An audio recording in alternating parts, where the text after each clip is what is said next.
Welcome to the Sharpe Club this evening. I appreciate you all coming to talk to me this evening. It is amazing. So happy. I'm glad you're here because I have a very interesting evening. I want to talk about a topic that people have been talking about for a long time. The idea of can you go too woke? How much is woke enough? There's good things about woke, right? And there's bad things about woke too. So what's woke enough? And I have a panel here to talk to me about this, people who are really going to be some good comments. The first person I'm bringing in, he is a political commentator from New York State, the man himself, Michael Vasquez, also known as Michael Vass. His podcast is No Soundbites Allowed. How are you, sir? I'm doing well. It's always good to be with you, Larry, my fellow Marine, my fellow Bronxite. Hey, I'm always happy to be here with you. Absolutely. Happy to have you here, brother. Also, if I could, I want to bring along he is a journalist. He is a comedian. And he is also a former gubernatorial candidate for this great state of Ohio, a man after my own heart, the man himself, Travis Irvine. How are you, sir? Hello, Larry. Always good to be with you. Good to see you again. There we go. And finally, a woman who I adore. She is funny and she is smart too. Is it possible? It is. She is an award-winning author and journalist, woman herself, Julia Robertson. How are you? Hey, good to see you. I am glad that the gang is all here. I think the most important thing I want to bring up here is the idea of how woke is too woke. The world is going woke. I think we see that, right? A lot of people are doing it. They're going there. And there's some good things to it. I think some people would agree that kind of being more aware of things is a nice thing. But how far to Michael, you already saying no. So No. You're saying there's no good thing to woke at all? None? None whatsoever. None. Okay. Tell me why. Well, we have to think of what is woke. First of all, Okay. You can never be woke enough. And the reason why is because it is a system of control. It is meant to suppress people's voices and to make them obey without thought or without influence. And when we understand it as that's what it is, because it encapsulates identity politics and gender identity politics, the CRT. It goes back to 1996. I mean, this thing has been happening for a long time. It is a system of limiting thought, which is limiting speech, and it is a system of control. I get what you're saying, right? I do think it absolutely limits thought and limits speech. I agree completely. But isn't there a level of, how do I explain this? Don't I want to be able to openly acknowledge people who are different, right? Whatever that difference may be, whether that is racial, ethnic, gender, sexuality, insert thing here, right? Whatever is, maybe we should be inserting things when it comes to gender and sexuality. But anyway, whatever the case may be, right? Don't I want to be able to at least acknowledge these people? Say, yes, they exist, they are around, blah, blah. Isn't that a good aspect of what I would say when I was a kid, we didn't really have, right? When I was a kid, there wasn't a such thing as, for example, trans. That wasn't a thing. I mean, I'm sure they existed, but I'm just saying in my head, it wasn't a thing, right? And gay people, when I was a kid, was only gay men, right? That's how I thought. There were no lesbians. It wasn't a thing when I was a kid, right? Obviously they existed, but I'm saying in my social world, they didn't. Am I wrong on this? Julia, give me something. Am I wrong on this? As your resident lesbian, I would like to add something here. Please. Well, you're not too far off by saying it's something you didn't see. Most of us didn't see it growing up because it wasn't really a thing. I went to, and I've told you this before, I think, I went to the gayest school imaginable here in New York, and we had a LGB union.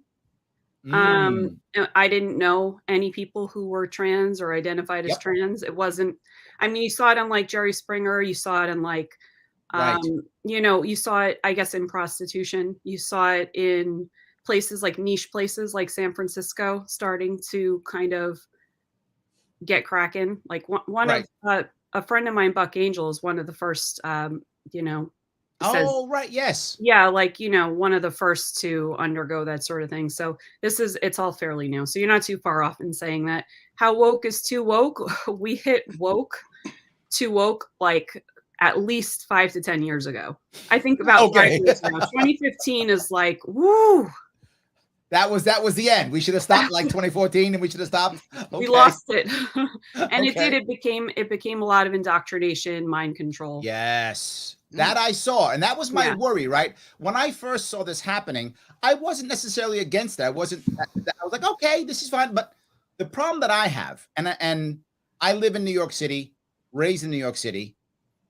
For me, as a youngster, I often felt like the war's kind of over, right? I mean, this gay thing, this ethnic thing, it's kind of over, right? No, not outside New York City. It's not. But in New York City, like nobody cared, right? In my view, right? Maybe it's because who I was hanging out with. Nobody cared if you were gay or trans or black or white. Nobody cared whether you were Jewish or Muslim. We didn't care about any of those things. It wasn't the thing. In fact, we would tease you about it, right? We would tease you about it because you were it, and we teased you because we loved you, not because we were angry at you. We teased you because we loved you, and you would tease us just right back, just as hard because you loved us. That's kind of how I saw it. Now I feel like you can't even tease. The comedians are in trouble. You're a comedian, Travis. Yeah. You got to feel this. Oh yeah, no, it's everywhere. It is interesting. It does come a lot from your background. It was interesting hearing everyone else speak about their own experiences growing up. I mean, New York City, it's very diverse. I mean, it's hard to be anti-woke in New York City. You'll be exhausted. But for me, I grew up in a Jewish suburb of Columbus, Ohio. And so I went to a predominantly Jewish public school. And that was very good. I didn't know there were any Jews in Ohio. I had no idea. There are small pockets. Cleveland has a suburb, Cincinnati has a suburb, and Columbus has a suburb, and that's about it. But it was very good in learning tolerance, learning different cultures. It was great for comedy because my Jewish friends were always the funniest people in school, so that was nice. Unlike you, Larry, I mean, we slowly learned about gay people. Obviously, it was a predominantly white suburb, so we had to learn more about racial disparities as we got older. I didn't really learn about lesbians until maybe high school, and then I really researched them in college. I was very proud of myself for that. Yes, I can imagine. Yes. Really trying to build some bridges here. But to your point, again, when is woke too woke? I'm glad I grew up in a tolerant, different type of suburb than a lot of the other suburbs in Ohio. I mean, I'm wearing this shirt right here for a reason. Ohio is a lot of the places are very the same. So I'm very happy I grew up somewhere different. But, I also don't go around and try to tell everyone else, hey, you all need to be more receptive to the cultures that I grew up with. That's kind of on everyone to kind of work together to get there. Go ahead, Michael. Something I noticed, there's a difference in ages, of course, and different areas we all lived in. Like you, Larry, we're a little more mature than perhaps a couple of our co-hosts here. And I also was born in New York City, but I've lived across the country, both sides, lived overseas in Moscow. And it's interesting, in my lifetime, I can remember back in the mid 80s, the early 90s, there were none of these problems. You didn't need to be woke. You just need to be a human being. We understood, and we could speak with each other and have conversations, and people were aware. It wasn't the front line news because no one cared. It was your life.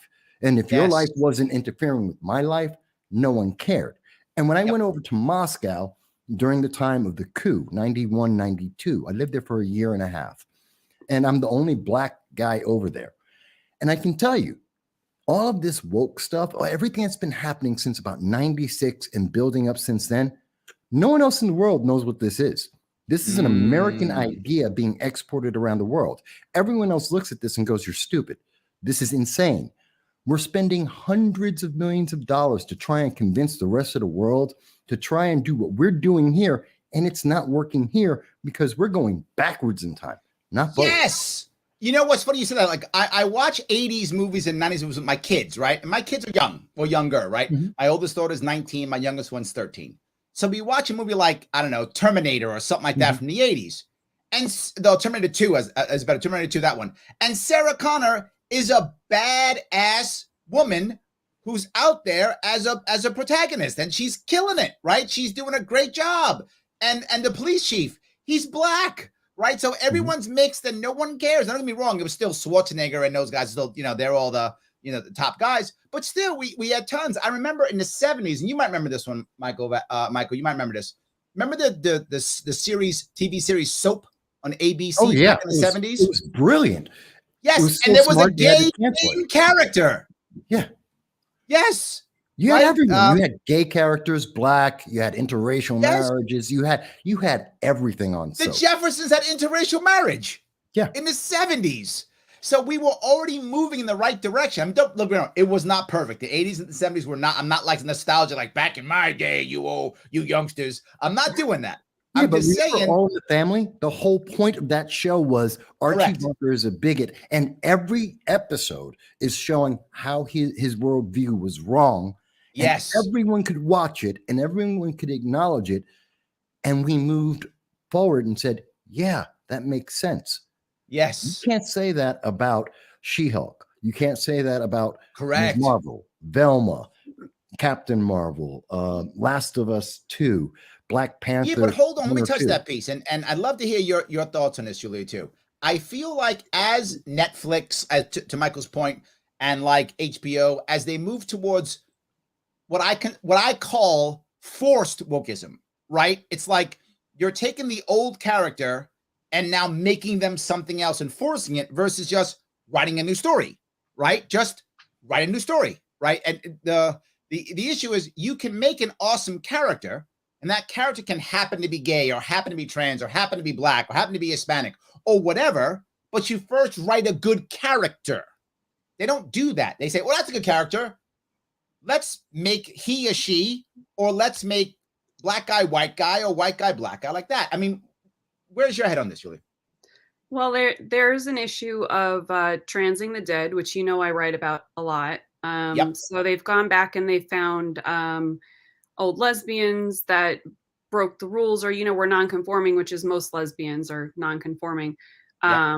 And they've trans them. So they go, oh, well, this person will just make them trans. So they've trans the dead, which is a huge issue of contention in the lesbian community. They skipped right over the fitting the stereotypes of what might be called like the butch lesbian. They skipped right over that. You never ever saw. I actually have an article that went out on 3 platforms. One of them was Huffington Post, and it was 100 times you see girl on TV, and where are the butch lesbians. So it's this complete erasure of this aspect of lesbian, which is not just a small aspect. When I was in school, you didn't see a lot of fitting the stereotypes of what would be considered feminine. You didn't see a lot of femme lesbians out there. You saw more of like the androgynous lesbian, the rule breaking lesbian, the one flipping off the patriarchy with the short hair, like, so to skip over that seems really crazy. L Word addressed it at one point and they were like, well, we didn't want, we just wanted girly girls on the L Word. Well, that's just not a realistic interpretation of lesbian culture. That's your own fantasy of maybe what you want it to be or what people want it to be, but it's maybe what a lot of men want to see. Right. So they've maybe a lot of men want to see hot women, on each other. Maybe they don't want. Maybe the men don't want to be trying to make the men happy on this one, right? Maybe it would have brought some acceptance to the lesbian community to have hot women with short hair and not wearing lipstick. Maybe that would have brought more acceptance, but they skipped right over that and said, plopped the label on it and said, well, this is trans. And then next thing you knew, you skipped over the butch. You never saw the butch lesbian, which would have been a priority. And now you just see the trans characters. It's funny you say that, right? Because I felt like, and if it were me, right? I'm not a woman, but if I was a woman, I'd be mad at this. If I was a woman, I'd be mad at this if I was a woman. I'm like, you're taking away, you're taking away, you're erasing us even more now, right? Because now all these powerful gay women of the past, to your point, they were erasing them saying they weren't gay, they were trans now. Now, my other worry on this is not just for the past. I mean, the past is bad, but I've heard other activists, gay activists, both male and female, say publicly and tell me that they're worried because as you start making gay automatically trans, you're kind of erasing gay. You're absolutely erasing. Yes, and when someone is young, they might just be gay and they don't know any better. And so now you're kind of pushing the trans piece. Their worry is, this is not my world. So maybe you can I help love me that on you got to my point, because that's where I was going with this. Oh, there we go. Keep exactly going. Where please. I was going. No, do it. You got it. You got this. Yes. So my worry is that now I have youngsters who are just confused, right? As many youngsters are, right? I've had kids. I watched my kids become confused, right? It's normal. Most of us, as we got older, weren't sure what we liked, what we didn't like, who we were. It's a common problem that most adults have. But if my kid is gay, I don't want my kid to be trans. I want to be gay. I want my kid to be trans if they're trans, right? I don't want them to be shifted either way. Or maybe they're confused and they're actually straight. I don't know. Maybe they're whatever they are. And the trans kid is a creation. It's a creation that was developed. It's not like we grew up in school and there were trans kids left and right. There were no trans kids when I grew up. None. If you don't give a kid to reach chance to reach full cognitive brain development, you're in a lot of trouble. Don't get me started on cognitive brain development, Larry. Okay, all right. Go ahead, Michael. You're in a lot of trouble if you don't let them reach full cognitive brain development. And now you've gone ahead and in the United States at age 12, 13, you're giving double mastectomies to children. You're putting them on hormones really young. They're going to come out of it and be like, don't get me started, because you know. No, I want Michael to go. Michael's chomping at the bit. Go ahead, Michael. You're dead on, JD, because it's so true that this is about a conditioning of minds. And notice everything we can point at in the woke system from 1996 to today, from Moesha to where we're seeing today with Velma, every single aspect isn't targeting anyone here and most of the people watching this today. It's targeting your children. Yep. It is trying to teach them to obey, to conform, to fit into the boxes, the categories someone else has created and someone else has prioritized for their political gain. That's at the end of the day, that's all woke is. It is a prioritization for someone, a political elite, to maintain power and to take away any question or objection or problem. And we see that. That's why you see M&Ms. That's why you see Coca-Cola saying, oh, you've got to do a white privilege training. Why in the hell do you need to do that? Why do you need to apologize for the color of your skin? Why do you have to apologize for your sexuality? They're trying to we see on TikTok all the time. There's been a couple of videos about people putting out TikToks, they're trans, and they're like, no one wants to date me. You have to date me or you're a transphobe. Wait a minute. Why do I have to date you? I don't have to. JD, you don't have to date someone who's trans and you're a lesbian. I'm a straight man. I don't have to do it. No one has to be forced to go and live or love someone that they don't want to. That's the Agreed. whole point. And yet we're teaching kids today and we're pushing it out in all the media. What if I don't like tall girls? What if I don't like skinny girls? Which I don't like. Sorry, guys, girls, if you're out there skinny, you're not my type. I like girls who are a little thick. I that's my thing. I like women who are a little thick. I do. So now am I a skinny phobe? Is that me now? According to woke, yes, you are. I guess I am. I'm a skinny. Well, it's also rooted in homophobia, and they first started attacking lesbians before anybody else because we were maybe seen as the weakest link. They first started attacking us for not considering men who identify as trans into our dating pool. That is the epitome of homophobia. As soon as you start to tell me that I should go against my innate same-sex attraction so that I make you happy. You told me something, Julia, a while ago, which really made me think. I'd never thought of it this way till you told me this. You said there's a difference between being homosexual and homogenderal or something like that. Right? I remember we had that talk. Yes, like in my head, that didn't until you told me that. That's like, oh yeah. So so I get it. Look, you don't want a penis or you don't want a vagina. I got it. Like you don't have to want one of those. It's okay if you don't, right? It's totally fine. It's you like what you like. It doesn't matter what the person's outside may be. Their genitalia does matter to you. Of course, yeah. That's it's called homosexuality for a reason. It's related to sex. Gender is a concept. Sex is biology, and gender is what stereotypes do you fit. Well, I really don't care what stereotypes you fit.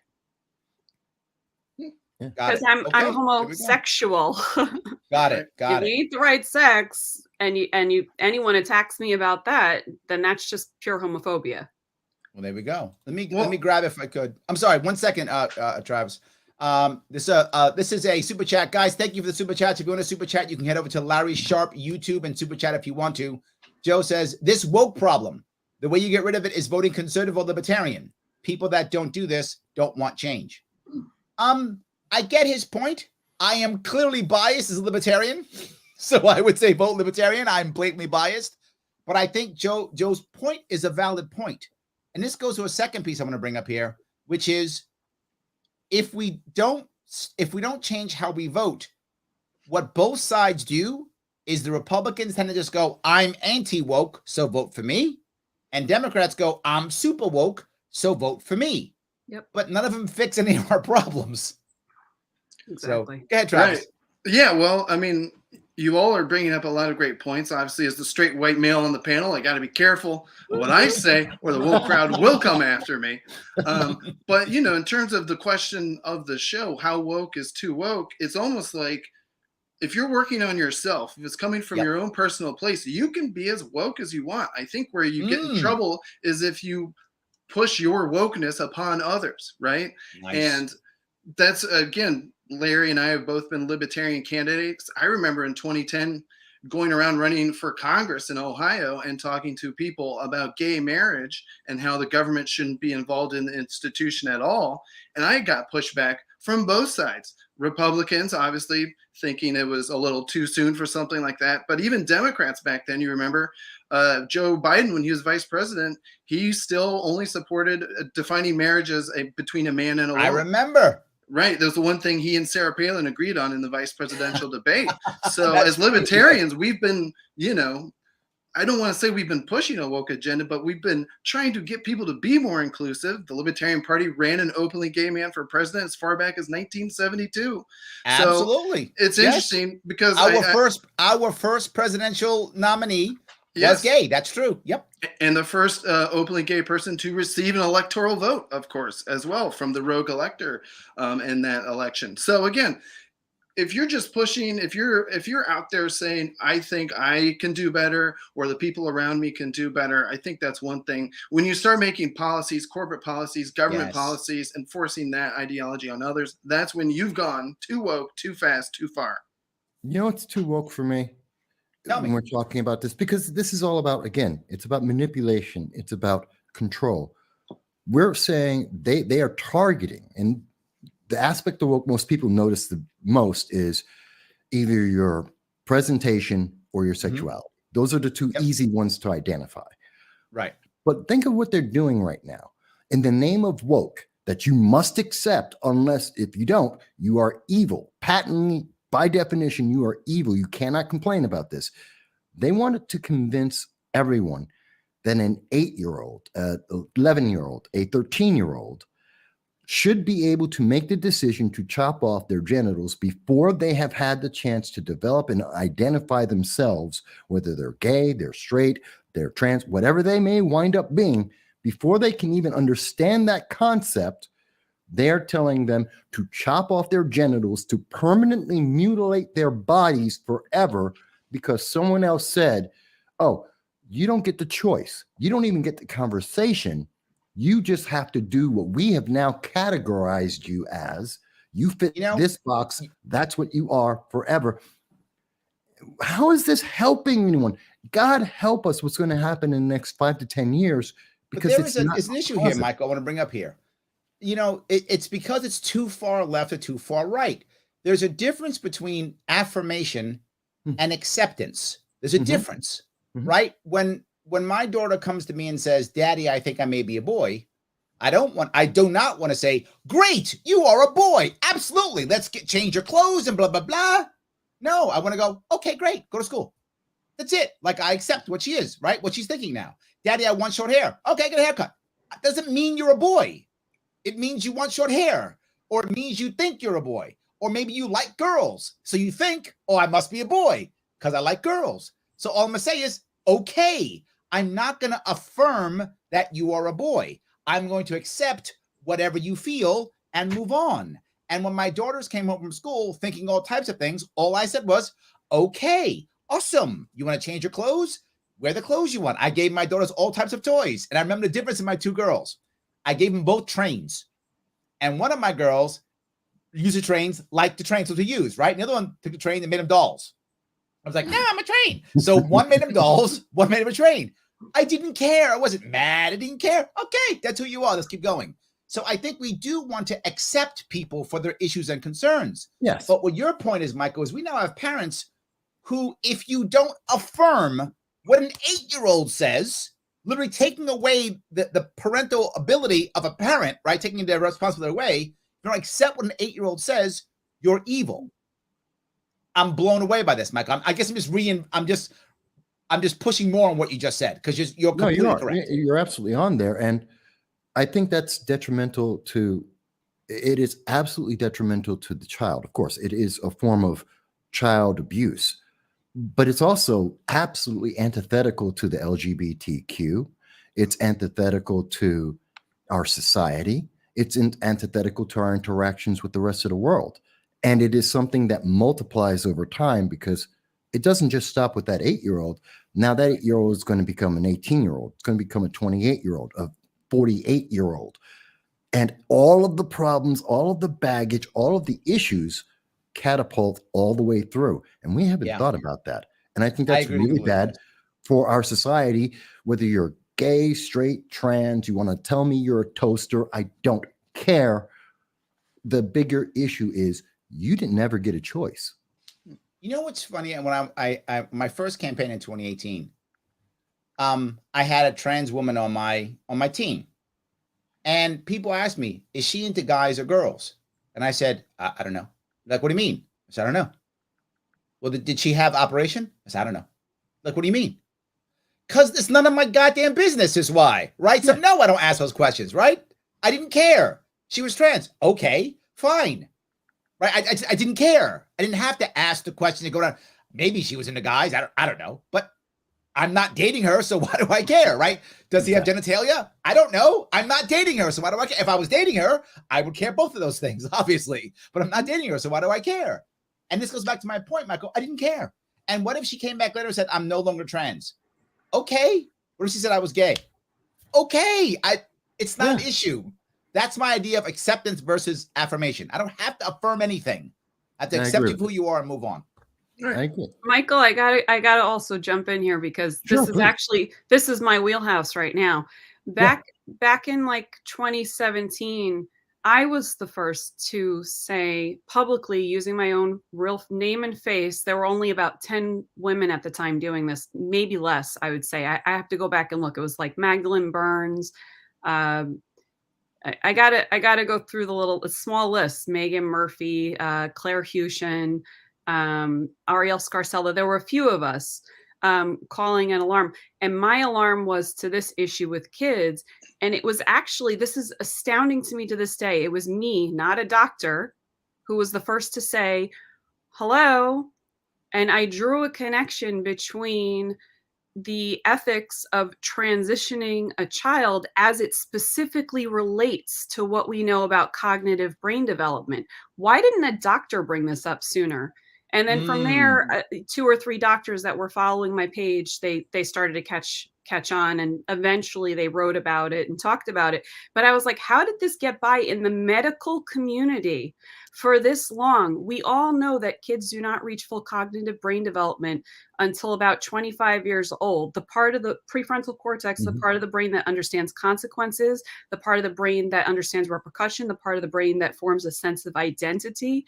How did we not ever question what we were doing to kids? And why did a writer, have to be the first to bring it up? Where were the doctors in all of this? Now, this is they back were in afraid, 2017. Julia.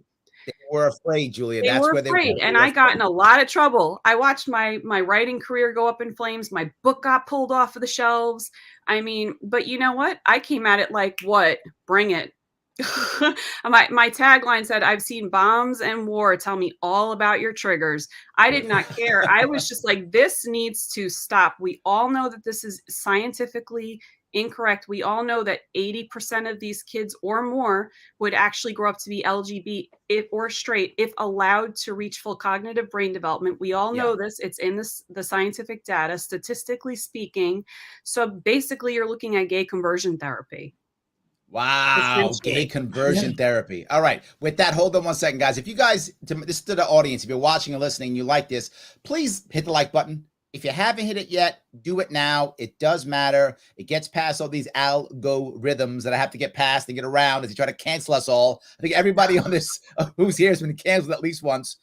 Michael probably 17 times, but I'm sure we've all been canceled at least once. So let's do that. And also, do me one more favor then. Follow these people on Twitter. You can head to Travis Irvine USA to follow Travis, MV Consult to follow Michael, and you can head over to Julia D. Robertson to follow Julia on Twitter. And you can see other things they're doing. Julia has things she writes. So does Travis. He's got a movie out. Michael's got the No Soundbites Allowed. You can follow all those things if you would. I'd appreciate it tremendously. It does matter. Please do that so that we can support the guys who are out here doing the work for us. Thank you so much. So go ahead, Travis. I'm sorry. Well, I mean, everyone's making a lot of good points. And again, as a comedian, as a straight white male, I don't claim to know that I even have full brain cognitive development yet myself. I won't claim to have that. But you're all bringing up so many interesting points. I mean, again, it reminds me of another New York City politician, Ed Koch, who privately many people knew he was gay, but when he was asked publicly, when he was asked publicly about it, he was like, it's no one's damn business, right? Yep. So again, in terms of... We all knew he was gay. We all knew he was gay, and we still voted for him. Absolutely, because he did a good job. And, and he didn't even necessarily want to be labeled one way or another. He just wanted to be Ed Koch, you know, the real deal from New York. But you guys are bringing up some interesting points just in terms of kids. And I think that's why, you know, this woke conversation is reaching such a fevered pitch. I mean, I don't have kids that I know of. And I think what you guys are bringing up, again, is the fact that what we have in schools is school districts, teachers, administrators trying to do one thing. And as I'm listening to Larry, first of all, we've heard for the first time that Larry is officially trying to raise his kids as trained sexuals. I think that's a little controversial. You cannot train your kids like that. You cannot choose your gender, Larry. This is a big controversy. All right. I've been sitting on those dumb jokes for a second. I love it. Don't stop. In all seriousness, this is why I think the woke culture is reaching such a fevered pitch right now. You're seeing PTO parents, people who go to PTO meetings. These are the folks who are showing up to vote. That's what we learned with the Glenn Youngkin race in Virginia. And I think that's why, again, this woke conversation is getting to the point where we are now, because people, again, like we said earlier, they're taking their own wokeness and they're trying to force it upon, and to your point, kids who necessarily don't know any better, any which way or the other. Yeah, it's funny you said that, right? You were talking about the idea of why do we need, you know, diversity training in businesses and such like that, right? And that's what I do for a living. Like, I train businesses for a living. It's what I do. But my training in diversity and inclusion is not about race or gender. It's about emotional intelligence and understanding people and understanding the difference between impact and intent, right? That's what it's about. They don't want that anymore. Like, they don't want what I'm telling. I got to sell all the stuff. They don't want that anymore. They want me to go in and say, Black people say this, Asian people say this, lesbians say this, gay people say this, everybody says that. They want me to say that. And intent doesn't matter. All that matters is impact. And if someone feels bad, you are by default evil. They want me to say that now. And I'm like, I guess I don't do this anymore. So it really has changed, right? When I do my training on this, I discuss the difference between impact and intent.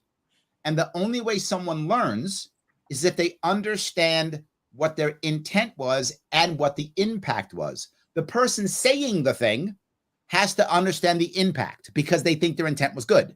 The person receiving understands only the impact, but doesn't understand the intent. So neither people can't join until they both understand themselves. And the problem people say is, well, you're letting the bigot get away from it. No, if you ask a bigot, and I'll tell you a quick story. I don't mean to go nuts, but it's a story on, I was doing a gender issues session. This is probably 10 years ago or more. And some difference in how people talk, what you do, those types of things, how to handle these things. And it was an accounting firm. And the guy who ran the accounting firm was an older guy in his 70s. And this is probably 10 years ago. So now he's in his 80s. So during a break, he gets on the phone And while he's on the phone, people hear him. And he says this phrase. He goes, yeah, sure, of course. I'll have my girl send it right over to you. Now, yes. Now, when he said that, right, a bunch of professional women in his accounting firm, tons of them, educated professional women, heard that. So when he came back to the table, one woman, without me saying a word, I wish I had planned this. I did not. This was just luck. She says, do you know how that girl comment made us feel? That's all she said. And you could see his brain in his face go from, like he didn't get it until she said it. Now, I will and I defended him when I said, look, when he came up, that was literally the name of the title. For those of you who don't know, those that aren't as old as I am, back in the 70s, your job title was office girl. Oh. That was literally your job. Michael knows. That was literally your job title. That was on your resume, office girl. When he came up, that was the title. So I'm not saying what he said was correct. I'm not. I'm saying understand where his head was, and he needs to change his habits. He has bad habits that he should change, because those words now in the 60s and 70s, who cared? Today, well, this is 10 years ago, 10, 15 years ago, now that matters. You have to change your language. And her saying that made him realize it, and he began to realize. He said, I'm sorry, I didn't realize. It's not what I meant. But in today's world, what would have happened is he'd turn around and she'd have said, you're a horrible misogynist, you bigot. How could you say those words? And when she says that, what he would have done is become immediately defensive, immediately learn nothing, be mad at her, and because he was the boss, a year from now, she's fired. Yeah, that's what would have happened. No doubt, because people don't want to understand. But what happened, all of a sudden, he would have had one of his managers give her a bad review. A year later, she's gone. That's how it actually works in reality. Yeah. And what I'm saying is, and it's making things worse. I have people I know to this day. If you're in a small business, I know people right now in small business owners who will not hire certain people for fear of lawsuit. Literally won't hire them for fear of lawsuit. Literally won't. Tell us. I'm not telling you who it is. Tell us more. But there are many who simply, because here's the problem. The laws are meant to crush big business. And big business can absorb it. They have employee handbooks. They have HR. They have lawyers. But you're a small business, one lawsuit, you're finished. You're done. You're finished. Yeah. It's the end of your business. You're done. So they're afraid. So they say, I'd rather not hire someone. I'm only going to hire people who I think are okay in my book, right? So it depends who you are, right? If That's what happening at schools. Bingo. I want to hire who I think is like me, right? Whoever that person is. But it also hurts business, because good business is diverse mindsets. Now you don't even get that either. So it hurts the business and hurts the people. I'm sorry. I went long. It's your fault, Michael. I went long. No, it's all right, because you're pointing out something that's very clear, because there's interactions. We learn from interactions, except now we're not having interactions anymore. When I was in 86, 87, I was in college, and I was speaking with a woman who was on my same floor, and she's gay, never had been around men before, had no idea about men. One of the funniest things I ever heard in my life is we were talking about, I don't know what. And she goes, let me ask you a question. So is a male genital always hard? Funniest thing I ever heard in my life. It depends on who you're talking to. Yeah. But she had no interaction. She had no knowledge.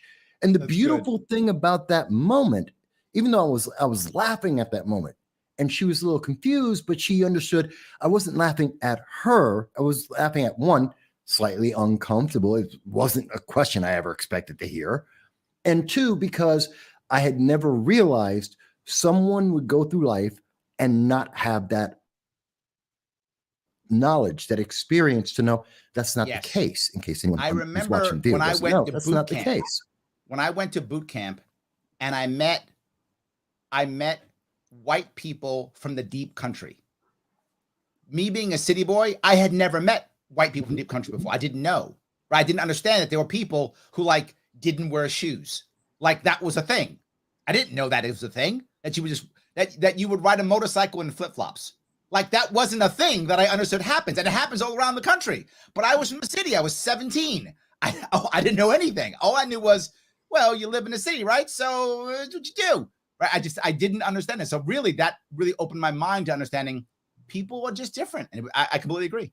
But that's the thing. We need these interactions because we don't do it in college anymore, though. College now has become the opposite. No, now we have safe spaces, and we have prohibited words. Words are thoughts. Thoughts are knowledge. We don't have that anymore. And we're taking that away. And that's one of the problems with safe spaces. That's one of the problems because woke isn't just, I know we focus a lot on, again, gender and sexuality. It's obvious. But think about, you have to apologize for the color of skin you were born. You said something like, Travis was joking when he said it. He said, as a white male. But if you go to places now, you will hear people constantly say as a before they speak. And when they say as a, what they're saying is, you may not criticize me. So they will literally say, as, like every time I talk, as a black male, and then I talk. So now you can't say anything, otherwise you're racist. That's it. Right? Or I say, as a gay woman, well, now you're homophobic if you say anything, so you can't. So I always got to say that thing. And when I hear that, and it's happened to me on a radio interview once, when I hear people start that way, as a black woman, so-and-so, and I'm like, don't play the race card with me. Nope, doesn't matter. Your ideas are good or they're bad. I don't care if you're a black woman. I don't care if you're a white woman. I don't care if you're a man. Your ideas are good or bad. You don't get to play the race card with me. And boy, did I get pushback. But the host afterwards was like, thank you, Larry. Because the host didn't want to say it. And why? Because the host was white. And the host was afraid. I know, but my point, to Travis's point, which Travis said, he's like, as a white male, he was joking, but he wasn't joking, right? Like he was joking, but he wasn't joking. Yes. So the white guy can't say the thing, but I can. It's like start with psychology. Smarter than him. I've had this argument, and for people who don't know, I do political commentary. I've been doing it like 17 years. I literally had politicians, elected politicians, that I was interviewing, saying, and he started the conversation with, and I want to apologize for, I'm white and obviously white privilege. I'm like, where did that come from? I've never said that in my life. It has nothing to do with anything we're going to talk about. And on top of that, I'm going to tell you, you should never apologize for your skin. We had an entire discussion because this politician who never backed away from it said, no, but I have to apologize. I'm like, to who? Why? Yes. And how is that I'm helping not asking anyone? for it.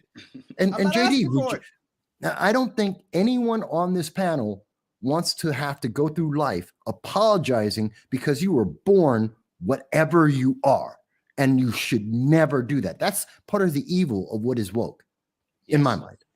Well, I'll just add that I'm constantly apologizing to my parents for being born. I mean, good grief, they've endured. But again, Michael's making some great points. It reminds me of a point that you made earlier, Michael, just in terms of how humor can help us humor kind of is the anti-woke, I don't want to say weapon, but it's the best weapon we have right now is humor. And you pointed out one of the first shows, All in the Family, right? That really kind of started approaching these issues. Well, that was a comedy show, and nowadays we have South Park, and they can seem to do whatever the hell they want on that show because they do it with humor. And you made such a great point, Michael, about how we're losing our interactions.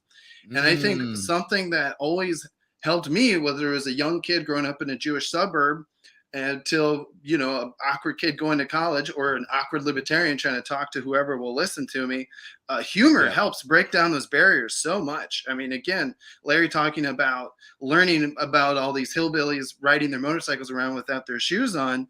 I mean, that sounds fun. I think I agree. There's things that we can learn from each other. I wasn't mad at him. I was just surprised. I wasn't mad at him. Exactly. Right. And when people learned that I grew up around Jews, they were like, "Oh, do you know what Yom Kippur is?" And I'm like, it's Yom Kippur. You got to say it with a fun accent. But we all have so much to learn from each other. So when you're taking away the interactions or you're forcing the interactions, that's a shame because I think you're losing the most human part of ourselves, and that is getting to know each other. Well, the other part that bothers me about this, you make another valid point, which is South Park. I love South Park, right? And the creators, by the way, in case you don't know, are libertarians. So take that, conservatives and progressives, they're libertarians. So yes. But the issue is, once you have the heavy, I guess, cancel culture, which is around woke, right? You can't say. You create a world where only the powerless or the less powerful are crushed. So to your point, Julie, you're asking, why are these doctors not coming forward? Because they weren't Jordan Peterson. And not now that I'm a the huge people Jordan who Peterson cause fan. the problem want to be the only ones to offer the solution. Mm-hmm. So you got the medical field that caused the problem, and now they want to give us the solution. I say no. Nope. Here we go. You messed Here up. we go. You're done. You Well, got one shot. But my issue here, though, is you have someone like, say, someone like a Dave Chappelle or someone like South Park, right? These people are so powerful with their money and influence, they're uncancelable. So they can say, I'll do what I want. What are you going to do? If I get screwed here, I'll get 10 million here. I'll get 20 million here. I'll get 30 million here. Whatever. I'm fine. I'm going to make my cash. But what happens when you're an up and coming comedian? You're afraid. What happens if you're Jordan Peterson's popular, wrote books. He can say whatever he wants to say. What happens if you're a regular psychologist in some practice in Ohio? You don't want to say anything. You get canceled. You're finished. So this environment makes it so that the little guy gets scared. Worst part, self-censors, right? So you don't even need the censors anymore because I'm so afraid I self-censor. But then if I'm powerful, I'm the opposite. Everybody go to hell. I'm Joe Rogan, go to hell. I'm Dave Chappelle, go to hell. But if I'm a small guy, I self-censor. I wouldn't have self-censored. I started off as a psychology major, and that's why I had the knowledge to write up about cognitive brain development in the first place. I switched majors ultimately, which is good because I would have been in a position. But even if I was in that position, I still would have stepped up and done the right thing. So to see so many people in the medical field hiding underneath avatars for so long, because it was a long time. There was only about, as I said, a handful, maybe two at best, of women who were not hiding under avatars at the time. I understand that why they might have felt they had to do that, or they had to hide, or they couldn't say anything. But then at the same time, to have those same people claiming they're going to offer solutions, it's not just the people hiding under avatars, just the medical field claiming they're going to offer solutions. Where were the solutions before? Why didn't you come out with this before? Why wait till it's okay to say something? Yeah. Say something when it's not okay to say something. So I know I was saying that they're all libertarians. So let me talk to my audience for a second. If you want to know if you're a libertarian or progressive or conservative, you can take the world's smallest political quiz. My sponsors, the Advocates. Yes, theadvocates.org. They are my sponsor. If you want to support this show, you can head over to theadvocates.org and take one of their quizzes. There are many of them there. Take any of them you like. They take anywhere from 4 to 7 minutes, short period of time. They're free.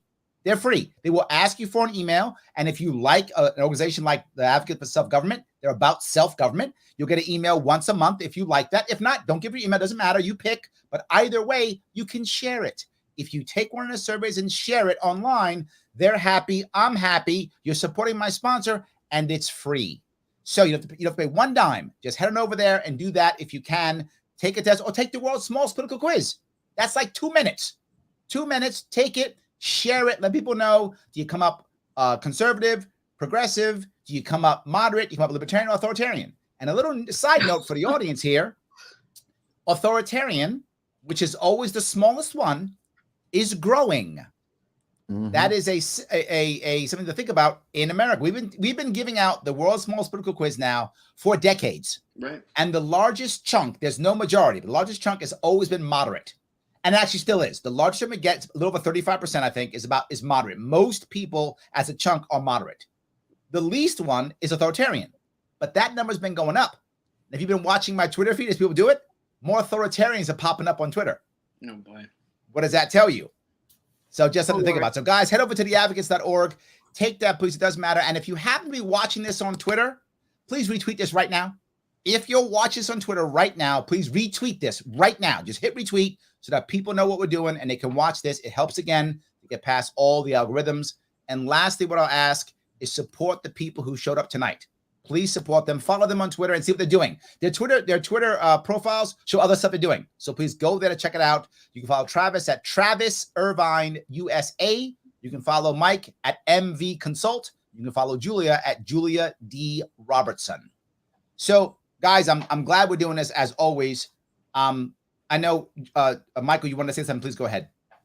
Well, it was a couple of things, but it's the sad thing I'm hearing. Let me move on to something else then. If you're, let me go. I got you. Go to something else.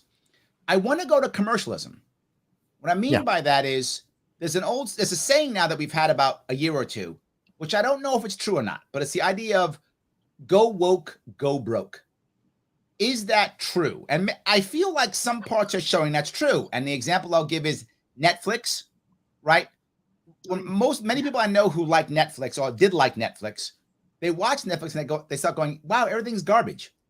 They don't like it. They think it's garbage. Eminem, right? Trying to change their characters, and now they bring on someone else. They trash all the characters because it's failing miserably.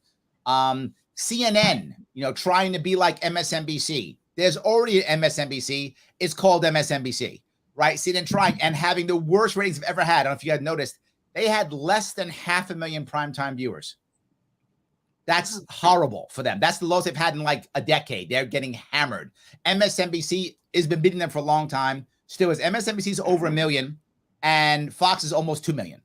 So they are getting crushed. And they're considering now bringing Bill Maher on.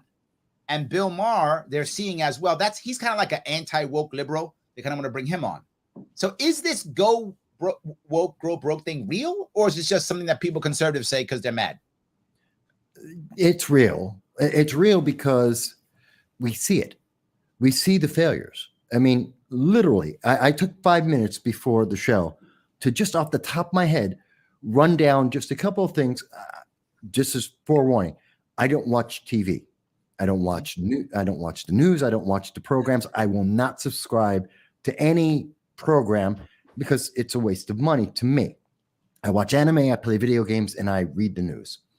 But yet, someone who's that far out of, and this is true for about 15 years now, we've got Captain Marvel, Mrs. Marvel, Obi-Wan, Witcher Origins, Black Widow, Velma, Last of Us 2, Black Panther 1 and 2, Winter Soldier and Falcon, She-Hulk, Predator, the latest one with the Indians and the girl, the 357, Ocean's 8, Hogwarts, Harry Potter, the last couple of versions, and the whatever beast thing, Rings of Power, HR 61, and Senator Al Franken. That's everything I could come up with.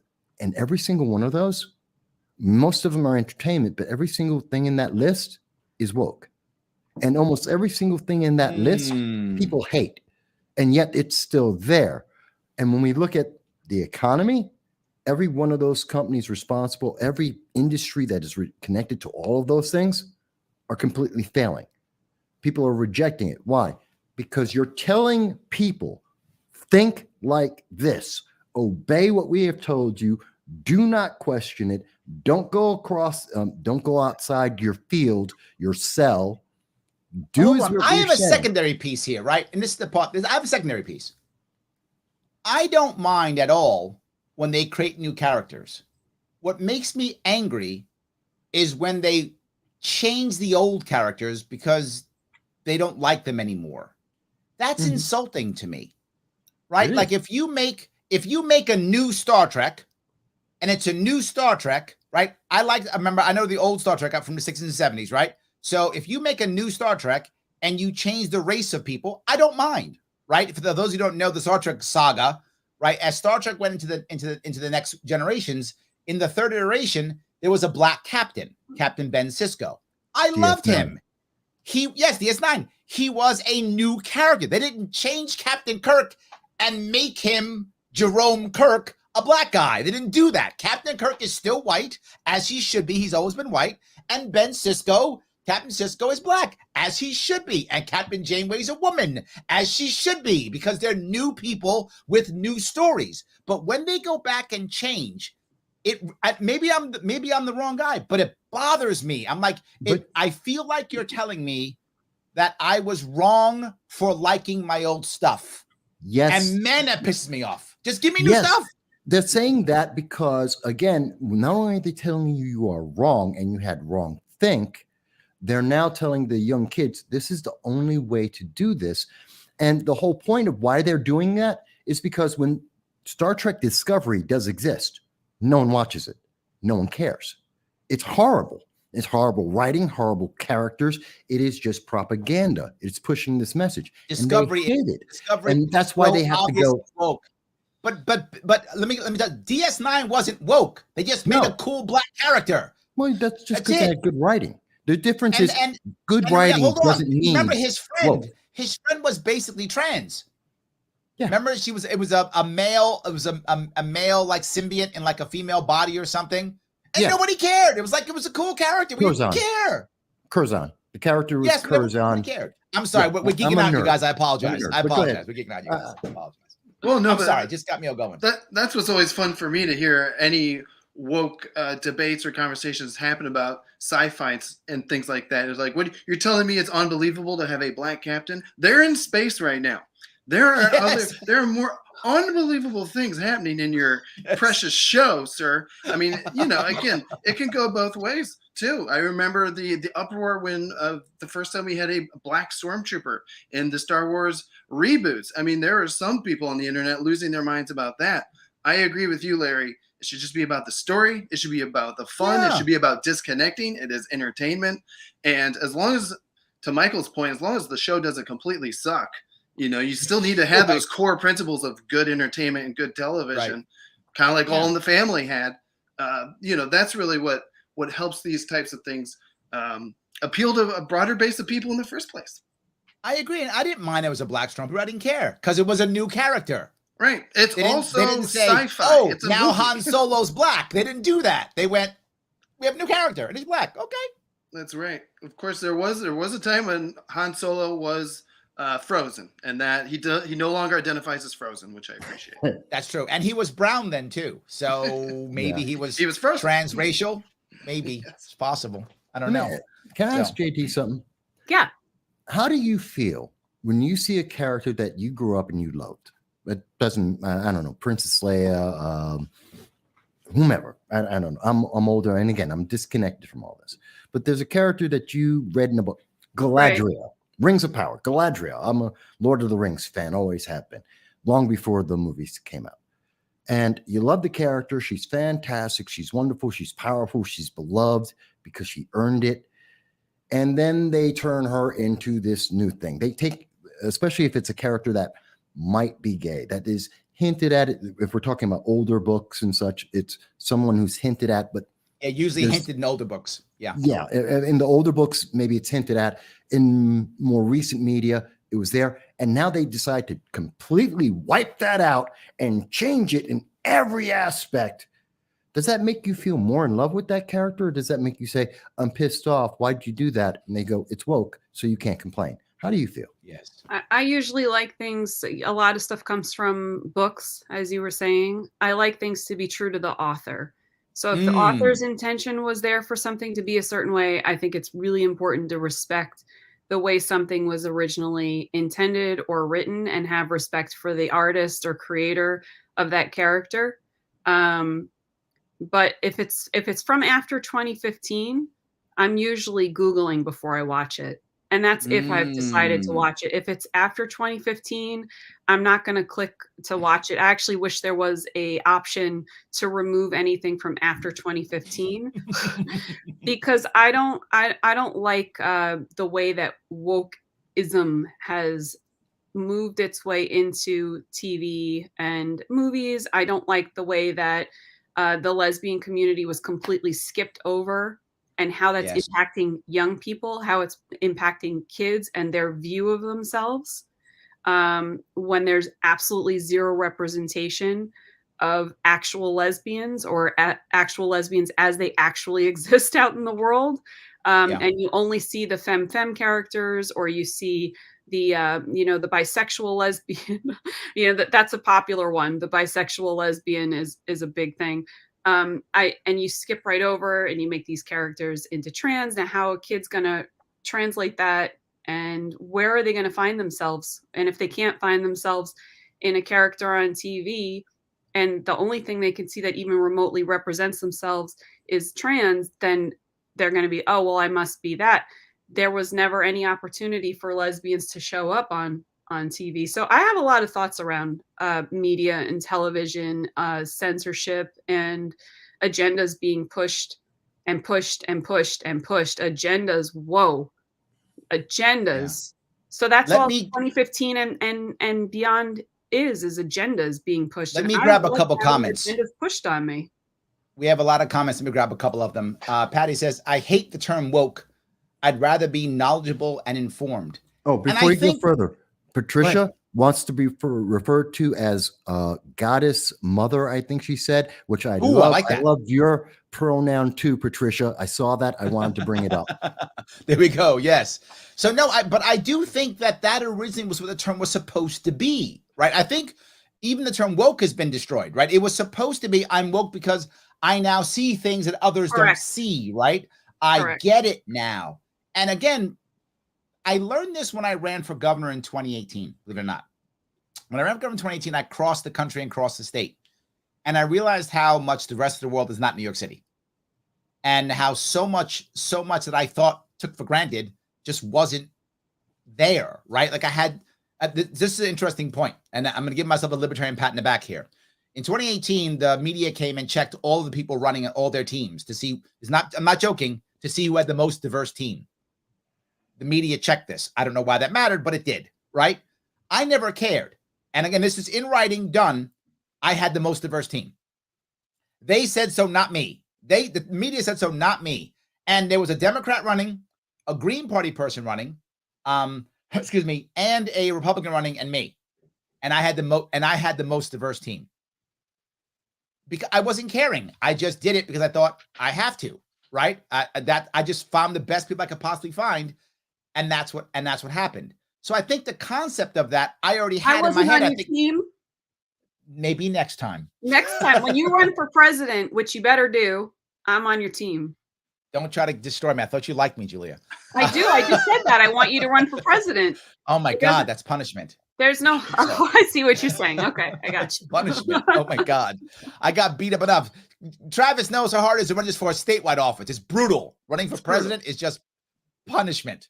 Yes. Absolute punishment. That's true. So, especially run as a libertarian. You get it from all sides, Democrat, Republican, and then especially other libertarians. So. 100%. Yes. Joe says, woke is the past tense of the word awake. So yes, I think that's correct. Yes. The Scientific Libertarian says, if you're too woke, I suspect some sort of amphetamine or coke product, but I work night shifts, so I'm never fully awake. I like the idea. Look, you like doing coke. I'm okay with that. You do you. No worries. So yes. It reminds me of a former Libertarian presidential candidate, John McAfee. That guy was always very awake. He was on something really great, and rest in peace, rest in power to him. He was one of my most popular interviews I ever did. I had him for 2 hours straight. He literally took a piss in the middle of my show. I loved it. So yes. John says in 1970, the Kinks sang a song named Lola about a transvestite. In 1987, Aerosmith sang a song called Dude Looks Like a Lady, which says people were seeing this way before the woke generation. Yeah, I do think some of that's true. I feel, to your point, Michael, I feel like we have gone backwards in a way. Like I felt, it wasn't perfect, don't get me wrong, but I felt as a young man growing up that we were moving in the right direction. I did feel that, right? 80s and 90s, the most popular TV shows, Cosby, before he was a rapist, but Fresh Prince of Bel-Air, Family Matters, Moesha. I mean, these were Black casts with Black people and Black heroes, women and men. And Cosby, his wife's a doctor or a lawyer, something like that, right? I mean, it was just so much, right? I remember that. A Will and Grace, I mean, made gay people cool, right? I mean, just that's what I remember. I felt like we're going in the right direction. I felt like it was happening. And all of a sudden, I felt like we just went over a cliff. The blowback is coming. There we go. The gay and lesbian community is like, ooh, the blowback is coming. It's coming. Ooh. What does blowback look like? I hope it is coming because, and I hope it's going to come down on the wrong people, though. No, that's my worry. Yes, Julia, that's my worry. Yes, I don't think so. I think that I would like to believe that people are going to walk back to, well, you're a human being and you're not affecting my life, and I'm perfectly fine with that. You know, whether, right. Like it's the same thing with, well, I'm a Republican, you're a Democrat. I don't care. Until your policies, until something is affecting me negatively, I don't care. Call yourself whatever you want to be. There's an anger. Anything. Mike, but there's an anger, right? I mean, I can see it in Julia. I see it in myself, right? I see it in Julia feels erased. There's and I gotta tell you, coming. Me too, right? When Governor knows Michael, what I'm talking about. Michael, you will get this, right? When I hear young, and this is just me. Yeah. When I hear young Black men and women like 17, 18, 19, and they hear like someone says Black instead of African American, or they hear the word Negro from an old TV show or old something like that, and they're like, my God, it's so racist, and my God, it's racism and racism. And I said to myself, you don't know what racism is. Like, you have not felt that. What you feel is bullshit. Yeah. It's not racism, right? It's just not. I mean, and that bothers, as a person, the other people not get that. Michael, I think you'll understand what I'm talking about, right? It's absolutely true. Absolutely true. Drives me crazy. Drives me nuts. I think there's and JD, Julia, you can completely confirm this or tell me I'm wrong, but I think that's true also in the LGBTQ community. There is no LGBTQ community. Exactly. Ooh. That's my point. There Larry likes that. And then there's the politics. I see that. And it's like, oh, you have to agree with this political idea that someone else told you that because they just ranked you as a category. And you have to agree and you can't question it. Otherwise, you're evil. It's like, no, you're just a human being.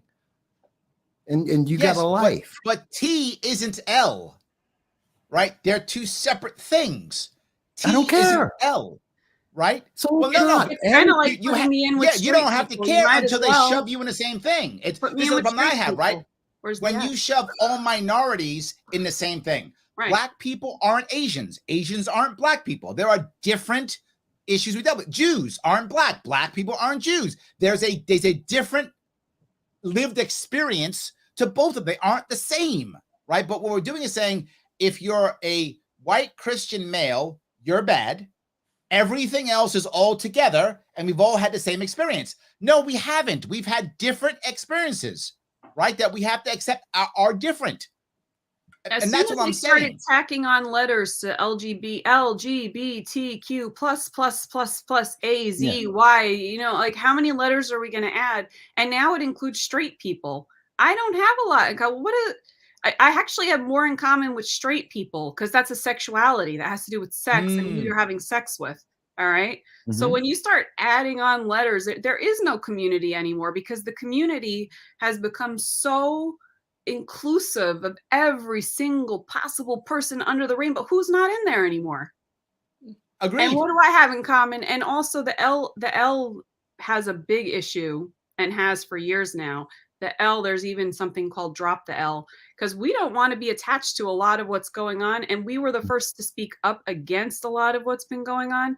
And we're getting dragged right down with whatever craziness has overtaken and infiltrated the organizations that we once set up to protect ourselves.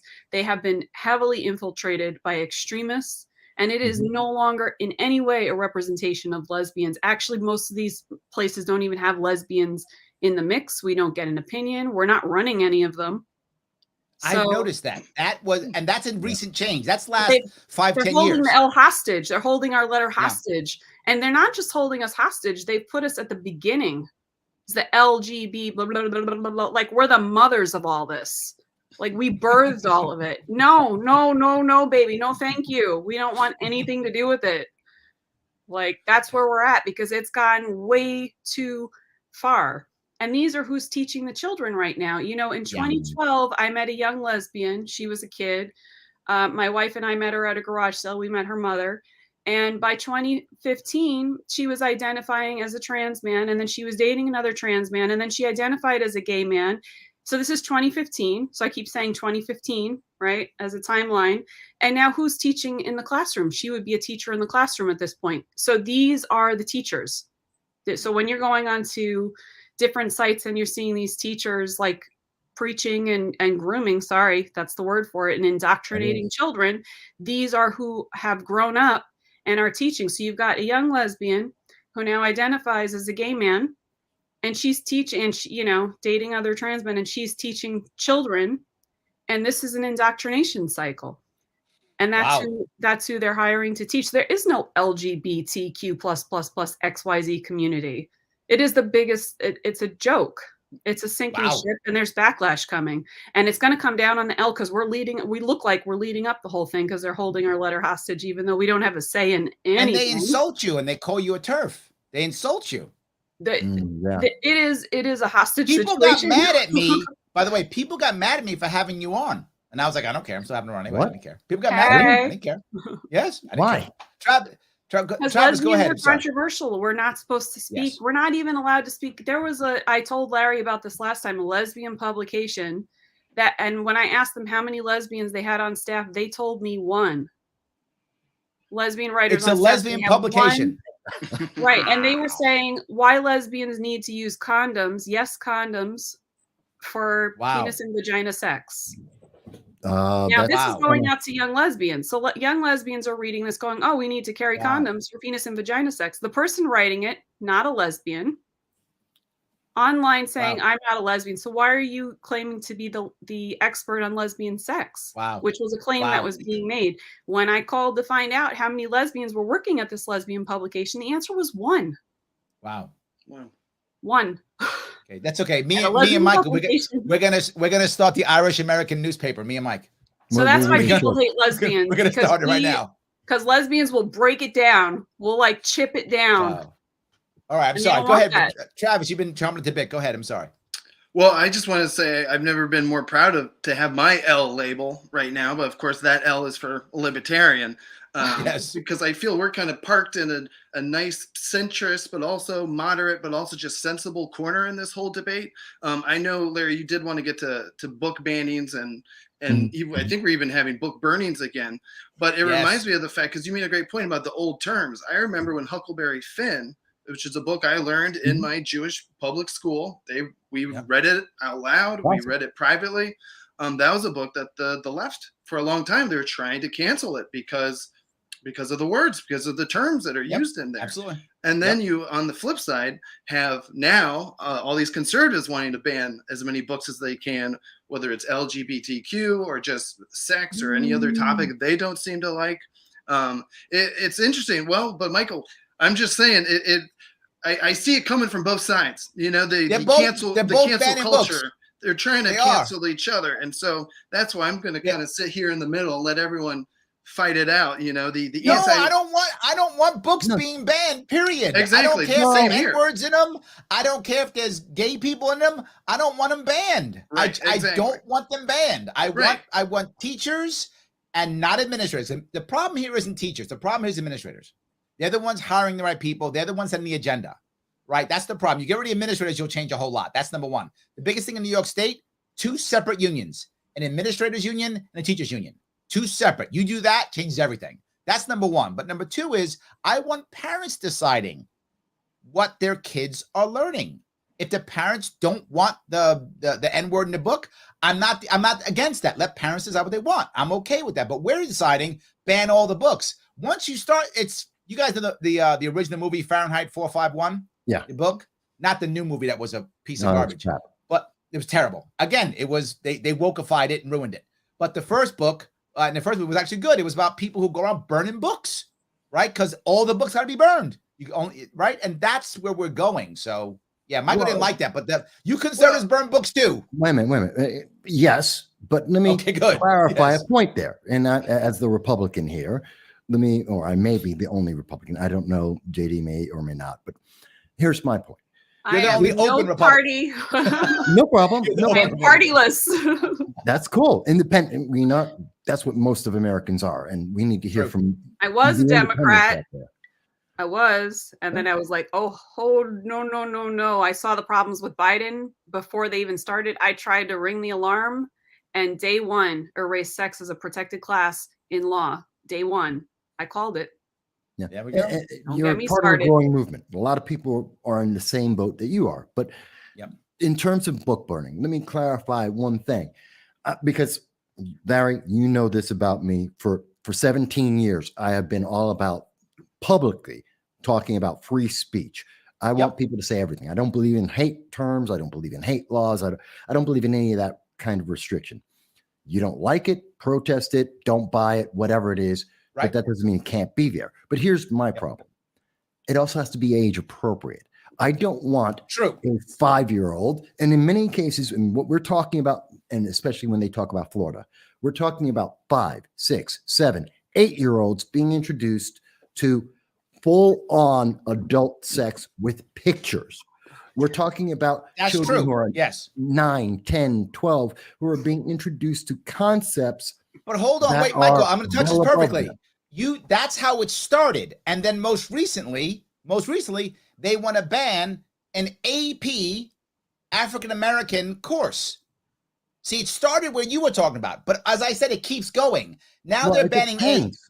It's an hold on, but it's more about that. But it's an elective.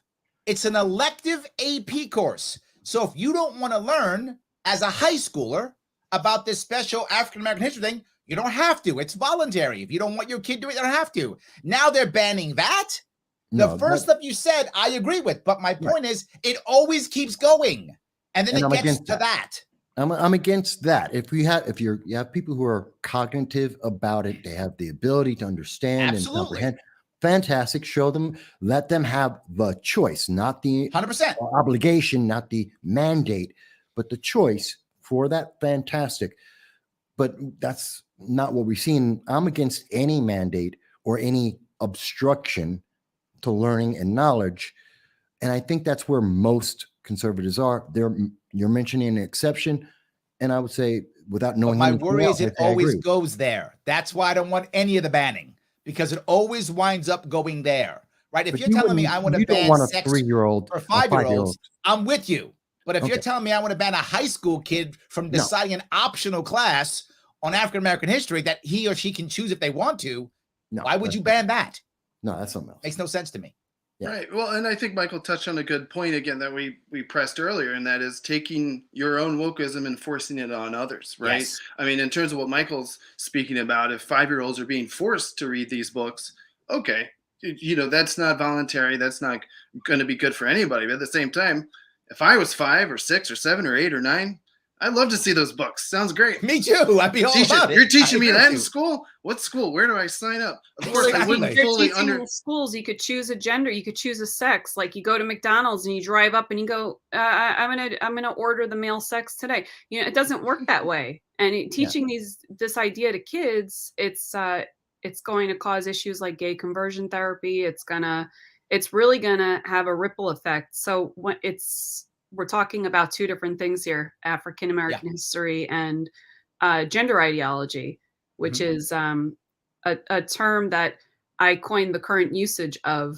It was called trans ideology prior, and I was underground in women's groups, feminist groups saying, hey, can we change this to gender ideology? Because trans ideology really sounds like we're pointing a finger at transsexuals. And the OG transsexuals, I don't think they're on board with all this. They certainly did not intend for us to indoctrinate children. They didn't intend for us to, like, all the stuff going on right now. Like, let's not point the finger. Let's just call it gender ideology. And it's in the schools. So can you say I should read this to a 5, 6, 7, or even a 12-year-old or a 16-year-old? It's indoctrination, and that indoctrination can lead to issues like gay conversion therapy. That's done on a very subtle, level under the progressive label. Oh, we're being progressive. Oh, so this is progressive now. I like that. Let me grab a couple comments if I could. Jean says, I like this woman. You got a fan, Julia. You got a fan. Thank you. Like that. Yes. So Dave says, wait a minute. I'm the type that tells it like it is, people. There we go. I love it. Dave says, wait a minute. A lesbian has to date a man who identifies as a woman. And if they don't, they're transphobic. That's a thing. Correct.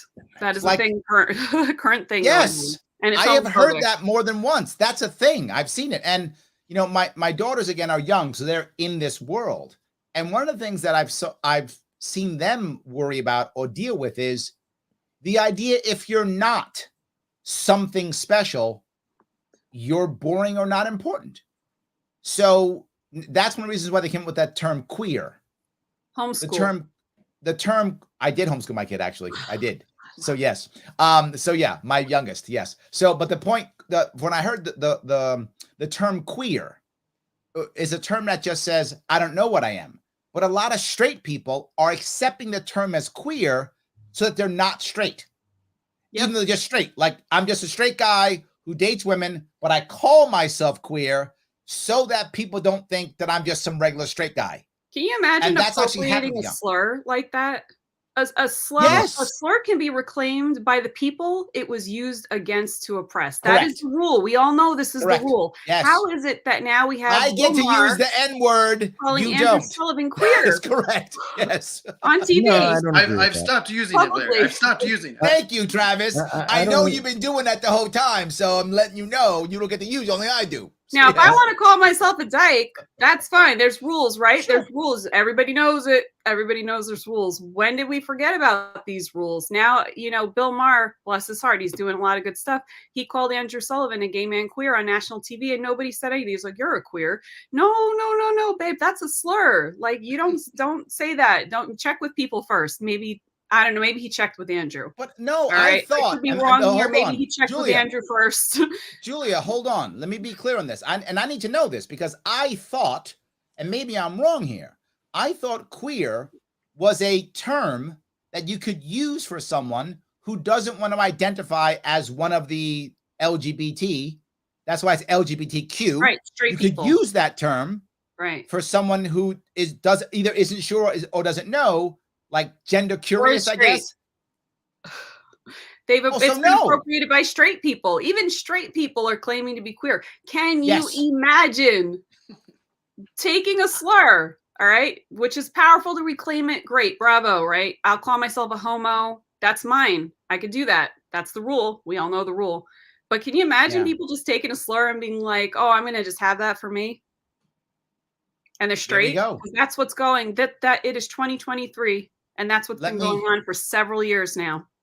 Let me grab a couple more of these comments if I could. Before you go for that. No, go ahead, Michael, go. I just want to say to Adam Cahoon, yes, I know the reference. Van Helsing, Alucard, you're dead on. I love it. It's esoteric to everyone who doesn't follow anime, so you guys won't know. I do. I caught the quote. I know exactly what he's saying. It's funny. Okay, I love that. That's good. So let me see if I can grab a couple more comments. Maybe see if I can find that comment if I can. So Patty says, Michael Vasquez, love your pronoun. Mine is mother goddess and accepted by my family and friends in all communities. There we go. I like that. Very good. Very love good. yours too, Patty. Dave says, Julie, Larry is right. People who know better are afraid of being canceled. But I do think that's changing. I think because the problem is, I think people are realizing that the way you don't get canceled is by being a jerk. And I think you're finding more jerks, which is not a good thing. People shouldn't be jerks, but I think they're doing it. For example, so I remember, and I'll use race in this one. I remember when being called a racist was the worst thing you could ever be called. Mm-hmm. Like nobody wanted to be called a racist. Like that, call me a pedophile before you call me racist. It was that bad. You never want to be called a racist. Now, racist is like, okay, that's the third time this week. Like now nobody seems to care. Like people get called racist left and right now. So I feel like we've gone to a point where people just go to hell with you. I find I'm a racist.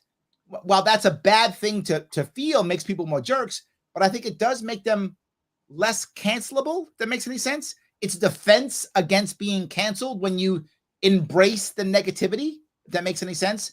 Am I wrong on this? Well, you're negating the meaning of the word. You're taking all of the power and meaning out of it in the worst way possible. Because that's ownership. It's just, I'm so fed up. I'm so resistant to hear your words or the meaning you're putting to this, that it's now become it's non-word. It has no meaning to it. And that's the worst thing you can have. The answer to cancel culture isn't just ignore. Well, it isn't that you're reacting against it like being a jerk. It's that you don't let it phase you. You just keep going. You just keep moving forward. But the other point you brought up, Mike, which drives me crazy, is there are racists in the world. There are real racists in the world. But if you call everybody a racist, then you've just hidden the actual racist. When it comes to gender, when it comes to sexuality, in Oklahoma, they still burn gay people, literally burn them. There are people who are really homophobic and want to kill gay people. But when you call some guy who goes, hey, I'm not sure, do you like guys or girls? Oh, that's homophobic. That's not homophobia. That's some guy saying some inappropriate stuff, which is maybe he shouldn't say, but that's not homophobic. Burning people. That's what I'm worried about. There's real racists who hunt down people and kill them. But I think we have to say, you can be racist and be Black, Asian, Hispanic, white, 100%. or whatever race is out there. You can be sexist if you're male, female, you identify as a toaster or anything else. You can be any negative. Human beings can be anything. 100%. Agreed. And that's positive or negative because that's who you are, because we're individuals, not categories. And you are going to be whatever you are. And the only way to help someone be more positive isn't to pile a bunch of negatives on them. It's maybe by example, maybe by conversation and interaction. Conversation. You know, yes. I met a guy going off to war. He was a kid. I talked to him. And then he said, he said he was homophobic or whatever. He made it pretty clear. And I said, would it surprise you to find out that I'm a lesbian? I changed his whole world view. I gave him my phone number. We became friends. He hung out with me and my wife. Long story short, he writes me from overseas and says, you changed my whole life. Because of you, I'm a better person. And I just want to say thank you. And that is what Michael's getting at when he's talking about interaction. Did I shut him down and go, you're a homophobe, and cry and then tweet about it? No. I gave him my phone number. I hung out with him. We went to WeHo together. He was not a bad guy. He was just raised with certain thoughts and hadn't met anybody. He even told me, I hadn't met anybody gay. You're pretty cool, actually. You know what? You know what I think? I like it. Maybe everyone else, we've all had different interactions. In whether it's race or gender, sexuality, I think there's all kinds of biases out there.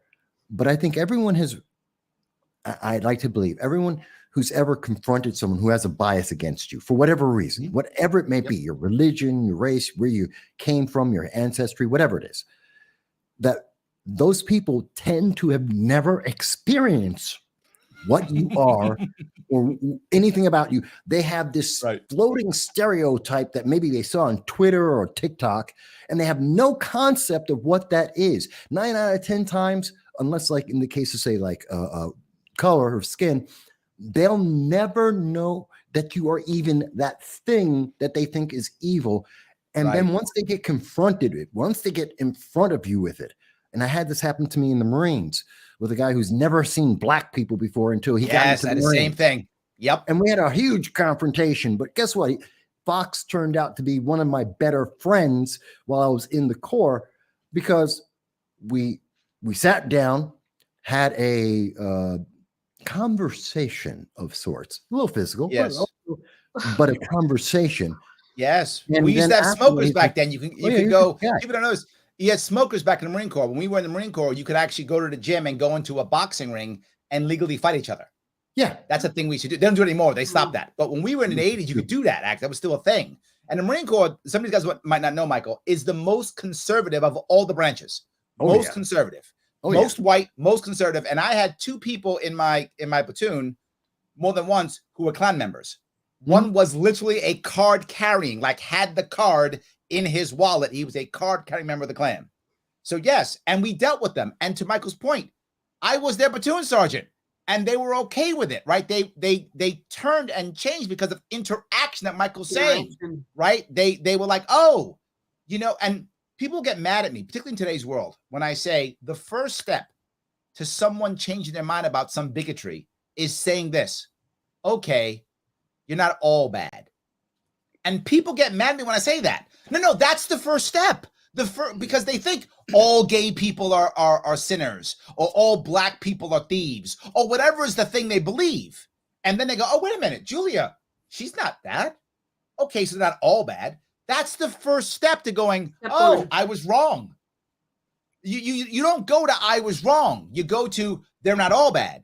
Then you go to I was wrong. That's how you change the world. Yes, but what we're doing is it's not good enough. Right. The second you don't immediately go, oh, I was so wrong. I'm the sinner. Please punish me. I've been wrong forever. If you don't do that right away, then you're evil and punished. We should be happy if you make the step.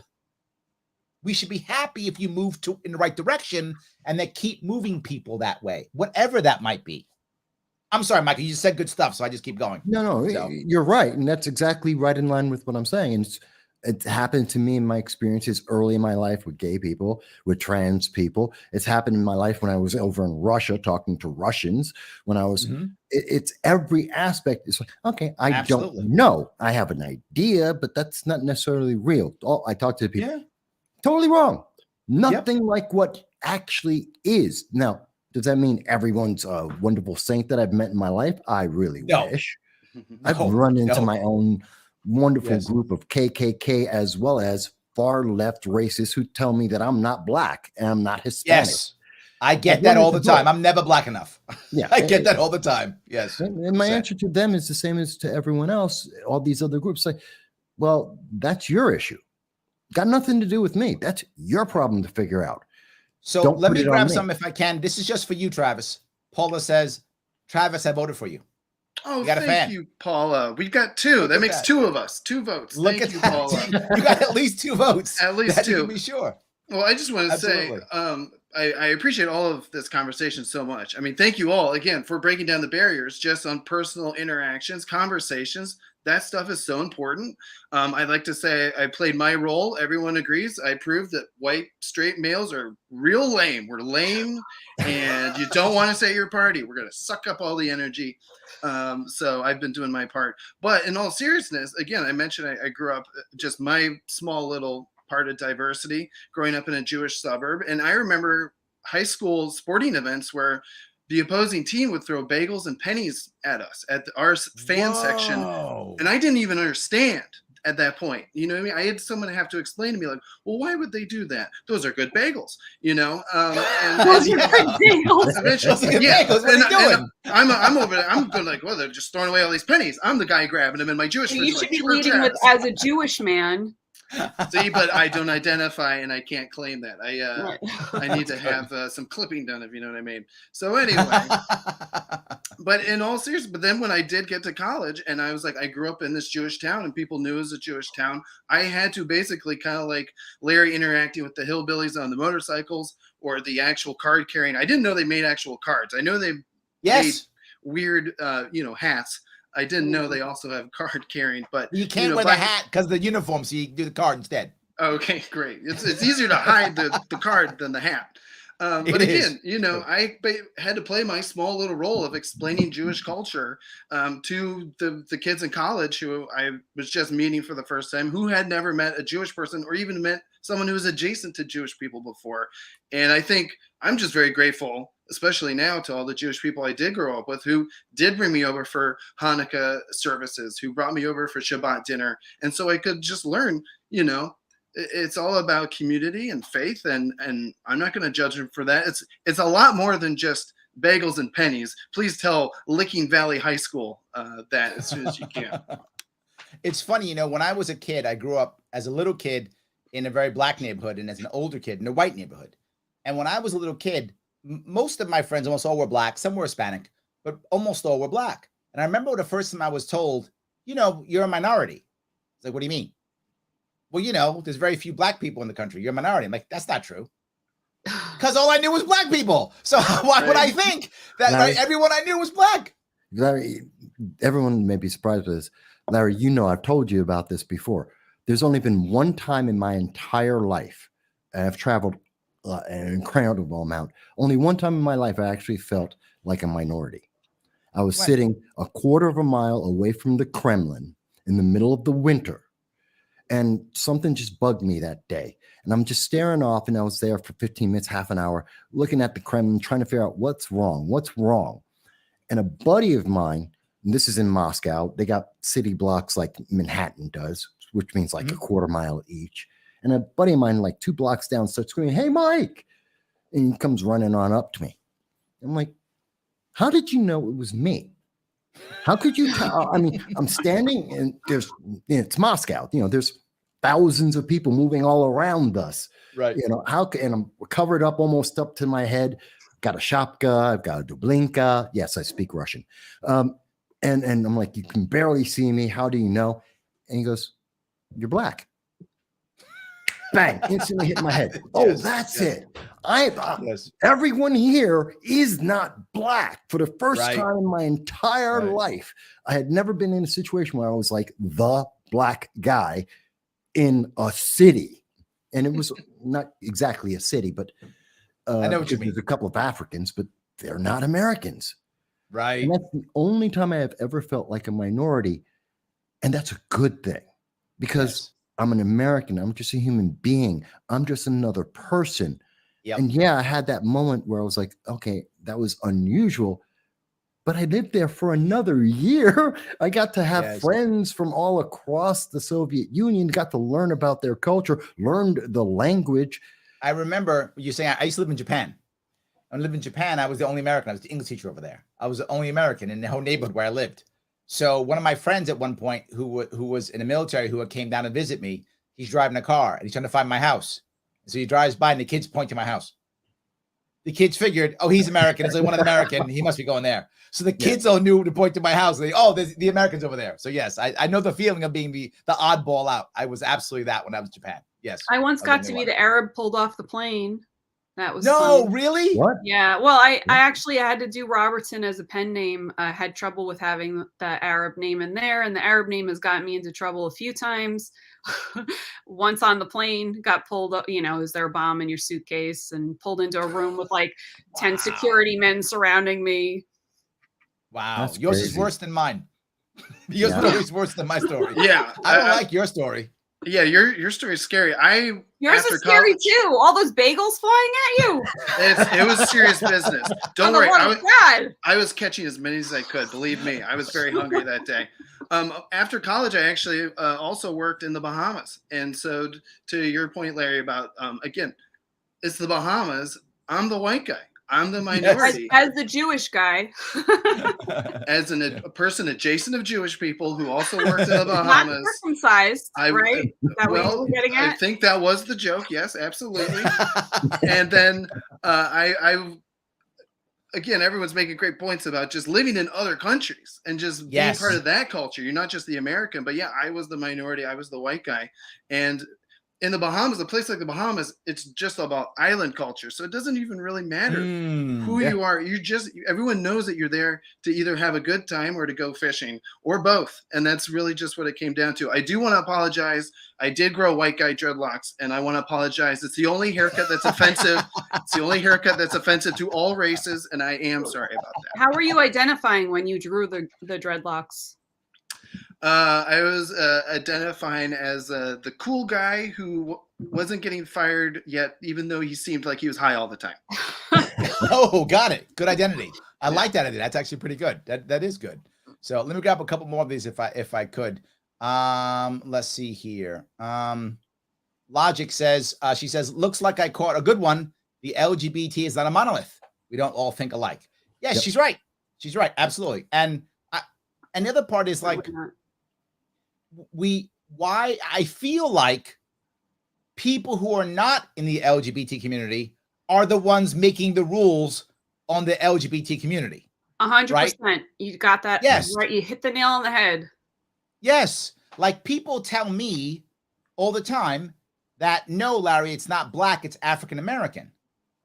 And I'm like, I remember Negro. Like, I still remember Negro. Oh, yeah. So, like, I'm good with black, right? I remember Negro. I'm good with black. I don't worry about it, right? I'm old enough to remember that. And thinking that was a fine word, right? Yeah. My father was happy if you called him Negro and not the N-word. My father was like, we're buddies now. We're now besties. So we're good. So you're right. I have people outside of my world telling me what I should be called or what words I should use. It drives me crazy. Because Larry, that's what you titled our last show that we did together. LGBT. Did I? Yeah, you did. Mm-hmm. There we go. I believe so. Yeah, it was something like that. There we go. I hope it worked. I was probably trying to be like clickbaity. It was very successful. Yeah, it was good. Good stuff. There we go. So it worked. Yeah, I do try to be clickbaity sometimes. So yes. All right. Ryan says, Larry, are you saying that I have no say in the Irish American newsletter? Mr. Murphy, no, you don't. It's me and Mike will decide what goes on in your newsletter. Thank you. We will take care of that for you. We will tell you what you should call yourself and how you should. Yeah, we got you covered. Don't worry about it, Mr. Murphy. We got you totally covered. Absolutely. So yes. So Craig does a smart thing. He says, ban Congress. I think he's right. That would work very well. But I do want to go one place else if I could. And this is, again, I'm doing a little bit of business here. Guys, if you're watching on Twitter, please retweet this now. It does matter. If you want to super chat and support the show, you can. Head over to Larry Sharpe YouTube. You can super chat and support the show with cash if you like. But if you don't want to support the show with cash, you don't have to. Support my sponsor instead. Head over to theadvocates.org. Take the world's smallest political quiz or take one of their surveys, either one of them. Take one of them. It's anywhere from 1 minute to 6 minutes. It's free. Share your results, and then they're happy. I'm happy. Everybody's happy. And here's the best part. When you start doing it, here's what I guarantee you. If you share your results, you will start a conversation. I see it on Twitter and Facebook all the time. When you share your results, people go, are you this? Are you that? Blah, blah, blah. You will start a conversation. If they take the test, they'll start the conversation. This starts the interaction that Michael's talking about.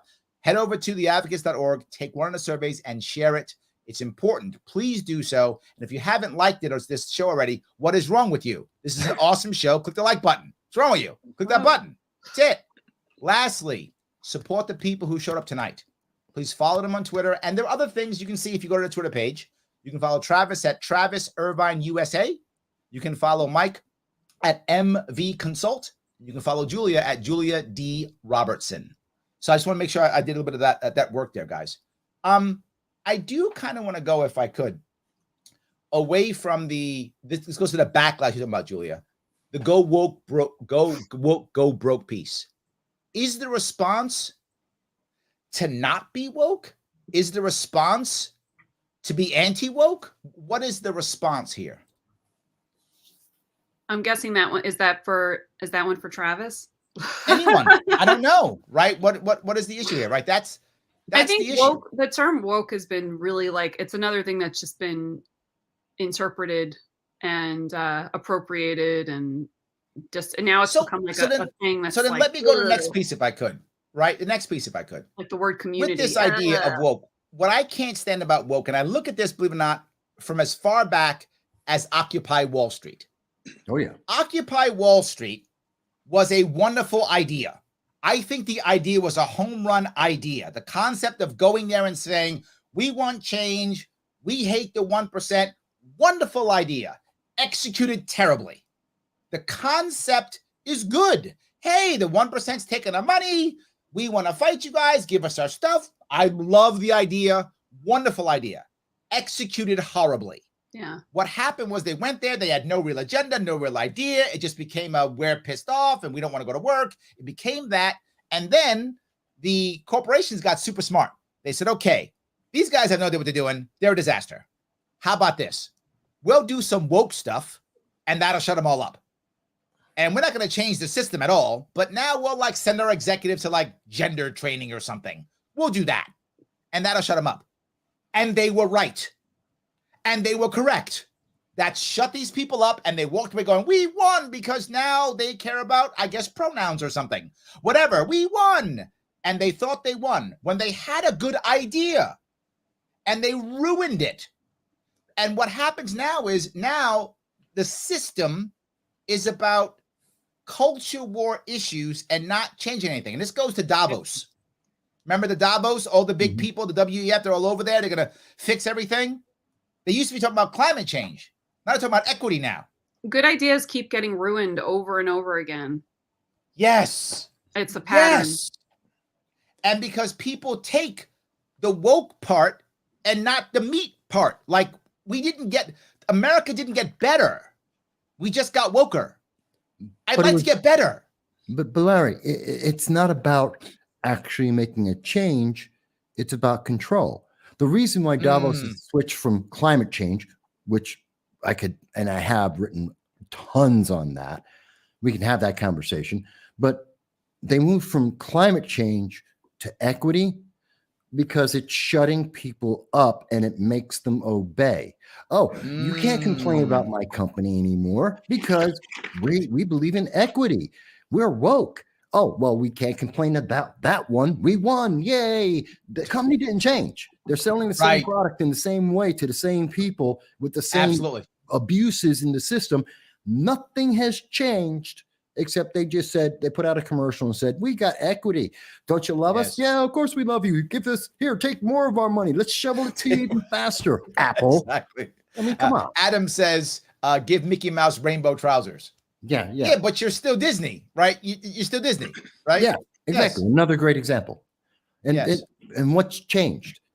They were there for the money. They keep making life harder for certain people. Like when you do this gender pronoun training, what I'm going to get is people like, I can't leave the house anymore without somebody like they, theming my wife and I when we go somewhere, or sir, or he, himing.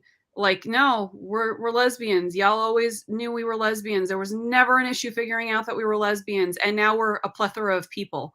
Now, when this becomes dangerous is when you're stuck in a snowstorm, true story, in the middle of the night, it's freezing out, and the guy comes, the squad comes to pick you up, and they told me to turn left. They who? And I'm in my mind, I've been in the cold, I've been freezing my butt off in a snowstorm. I'm going, who they? Was there a group of people back there? Was there a group of cops that I'm not aware of? No. Oh, you're talking about my wife? As though she's a plethora of people. Now make that a real emergency involving an ambulance. Yes. This is dumb stuff we're doing here, people. Nobody had a problem knowing that, my wife was one person until recently. And now she's a whole grouping of people. And that's going to confuse me when I've been sitting in the cold for 2 hours. So, the whole pronoun thing, and how many pronouns are we up to now? You've got people with fairy pronouns. You've got people with snowman pronouns. Michael pointed out the toaster pronoun. There's pronouns for everything. We're not exaggerating here. No, not at all. Really I only do 3. I'm being somebody may be angry at me, but I will only do 3. So how? If you want to be gendered, I will call you he or she. If you want to be gendered, if you don't want to be gendered, I will call you they. I don't mind. Otherwise, I'm not doing other pronouns. I once wrote an article gendered trying to or use not. they. That's all you get from me. If you want something else, then I'll call you by your name, or we won't talk. Those are the options you have. You can be gendered or not. I don't care if you don't be gendered, but that's how I work. I'm fine if you want to be called they. I don't mind that. I will ungender you if you don't want to be gendered. Up to you, or I'll gender you, or I'll use your name, or we won't talk. Try using these. All those are okay. Try using these pronouns. I'm not going to because I'm not gay. So I'm not going to. I know I've separated it's Ho and Mo. Oh, yeah, okay. Ho went to the store. Mo needed to pick up some stuff. Practice it, guys. Practice I'm going to not do that. Try using that in a split-second emergency, though. Yes. Or even referring to people as a plethora of people in an emergency. It's not going to work very well. If a cop is like, let me call in, let me check first with the gender. They are running on, now you've already disqualified people from figuring out who is running. Is it a male? Is female? Like who's running? They're running. A group of people? This is not logical stuff here. That's my point. I think it hurts. It hurts communication when someone focuses so much. And I tell my daughters this, right? I say, look, you should be proud of who you are, right? If you do good things, whoever you are, and you should be proud of your gender, of your sexuality, of your race, of all these things. But if that's the number one thing that you care about, the number one thing is what you were born, you haven't achieved anything. Yeah. Right? You should be proud of whatever you're born. Everybody is. We are who we are, and that's great. But you should try to achieve something. That's what you should be proud of. I'm an award-winning writer. I ran for a governor. I've been doing political science for 17 goddamn years. Whatever, any of those things, right? So those are things you've achieved and you've done. You should be proud of those things, right? So I'm with you. I just think that when we start focusing so much on that we stop communicating. Because now, again, I self-censor. Now, if I see you, I'm worried. If I call Julia her or him, now she's mad at me. So maybe I shouldn't talk to her. Because it's already awkward. We are spending so much time texting each other. Larry, it's Ho and Mo. It's not that difficult. It's true. It's true. Yes. But Larry, and you guys can tell me if you think I'm wrong, but part of the reason is we're not supposed to talk. We're not supposed to have the communication or the interactions. Okay. We're supposed to feel like I'm the only one. I'm isolated. No one else in the world feels like I do, especially if you're talking about social media. If you're not that group that's been approved, you are alone. You're by yourself. You're helpless and hopeless. Don't talk to anyone. And the only answer to that, because we are a communal creature, we're human beings. We're like ants and bees. We want to be in a community. And the only way to not be in this feeling ostracized is to suddenly conform and obey without question ever again. That's Davos. That's whether it's climate change or gender or whatever it is they want to point out in this whole woke field. It's all about that control. You didn't do it. You're on the outside. You're by yourself. And by the way, we're going to suppress everyone so you'll never know there's another person that thinks like you do. Screw you. Otherwise, you obey. Censorship. Censorship. Yes, absolutely. Like Craig brings up the mRNA point about stuff. Oh, did I say something wrong? No worries. Did I bring up a taboo subject? Similar to white wokesters telling Hispanics that they are Latinx or Latinx or Latinx. Don't get my wife started on that one, Larry. That's insane. Is she Hispanic? She's Chilean, and she will school people on that one. Yes, absolutely. I don't know. You tell me, JD, or even Travis. Do you guys know anyone who's Hispanic, Latin, that has ever called themselves or anyone else Latinx? Not a one. I can tell you, in my family, I do. You'll get into fighting. Larry I know one. I know one, but the person's is a famous actor. Really? And they do it to be woke. There you go. They do it to be woke. Yes. So I know one. The job. There's an actor who's famous who wants to do it to be famous. I know one, but no like regular person Hispanic. Not one. No, not one. None of them want it. But or gay people who want folks with the X. I don't know any gay people who want folks with. Have you ever heard that one before? I've heard it, and I know not a single person who wants to be called folks. None. Okay, I've never met a gay person who wants to be called folks with an X. Not one. It's because it's this stuff that's tagged itself on, right? It's the stuff that's tagged itself on. So I know a lot of gay and lesbian people. We're just the OG gangsters over here. We're like, but now you've got this whole tag along a lot of straight people, and they're folks, or they're queer. They identify as queer. You don't identify into my slur. I have that still blows me with that. I actually know people. They're actually other people's friends. Like I know of them. I don't know them well. I've met them, but I don't know them. They're not my friends who identify as queer, and I know they're just straight guys. They're just straight guys, right? But to be a straight guy not in my world, right? My age range, that doesn't exist. But if you're in your 20s, that's a thing. If you're in your teens or 20s, it's a thing because you don't want to be the regular straight person because that's boring. So you gotta be something. There was a meme on TikTok maybe a couple months ago that said, "Hey, what disability can I claim that I can still use so I can use slurs?" And it was a joke, but it was real. Like I want to be a disability, so I got to find one. So what's my disability? I got to come up with one so I can use slurs. This goes back, for you guys may remember. This is back in the maybe 90s when Seinfeld was on. It was a Seinfeld episode where a guy wanted to tell Jewish jokes, but he couldn't because he wasn't Jewish. So he converted to Judaism so he could become a comedian telling Jewish jokes. So that's right. Are we there now? Does Seinfeld tell the future? Can identify into anything now. Travis, you could identify into queer, apparently. Then you could start off with as a queer man. As a queer Jewish man with white guy dreadlocks. Uncircumcised. Yes. You keep remembering that joke. I'm glad you remembered the joke. Thank you. You make good jokes, man. Thank you. And my favorite joke about the Seinfeld episode that Larry's referencing is that when Jerry goes to a priest to tell him about his dentist who had converted to Judaism so he could make Jewish jokes, the priest asked him, "And this offends you as a Jewish person?" And Jerry said, "No, it offends me as a comedian." And that's kind of where we're at.